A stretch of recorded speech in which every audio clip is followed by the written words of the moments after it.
मित्रांनो, धोंड्याच्या महिन्यात या मेहुण्याने त्याच्या दोन्ही दाजीला कशा 5-5 तोळ्याच्या सोन्याच्या अंगठ्या केल्यात बघा. दाजी बाहेर बसलायसा, घरात काय कर म्हणा काय? नाही नाही तसं काय नाही. अरे तुझा मोठा दाजी अजून कसं काय आलाय? हा बघा आलीच बघा. राम राम दाजी. राम राम राम राम. दोंड्याचा महिना चालू झालाय, काही मान सन्मान जेवण बिवण काय आहे का नाही? अहो होय दाजी, त्यासाठी तर तुम्हाला बोलवले. पण जेवणाआधी तुमच्या दोघांची काय सोय वगैरे करू दे काय? नाही नाही तसला अजिबात नाही. मी काय दारुडा बिडा वाटलो का काय? मी अजिबात घेत नसतो मी दारू बिरो. बरोबर राहू दे. दिदे तू आज जेवणाच तयार करायचा जा, तर दाजीसनी मी शेत दाखवून आणतो. चला दाजी. चला. पहिला मेवण्याचा ऊस एवढा भारी आलाय म्हणल्यावरती धोंड्याच्या महिन्यात अंगठी 5 ग्रॅमची तर फिक्स आहे बघा. Fix fix. आलं मेवून आला.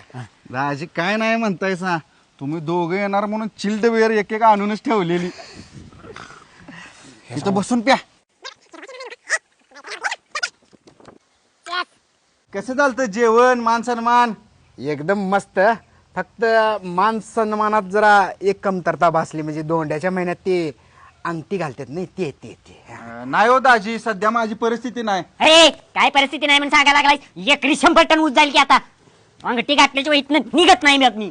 होय काय दाजी, मगाशी रानात तुम्ही बिअर पेताना व्हिडिओ काढलाय. अरे मेवणे, कशाला अंगठी अजिबात नको. सोन्यासारखी बहीण दिल्या राव, तेवढंच वास आहे मला तर.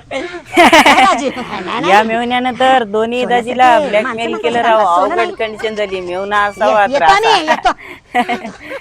चला, झक मारायला येतो मी पुन्हा इथं. काय ठेवत नसतं. चला साडू भाऊ.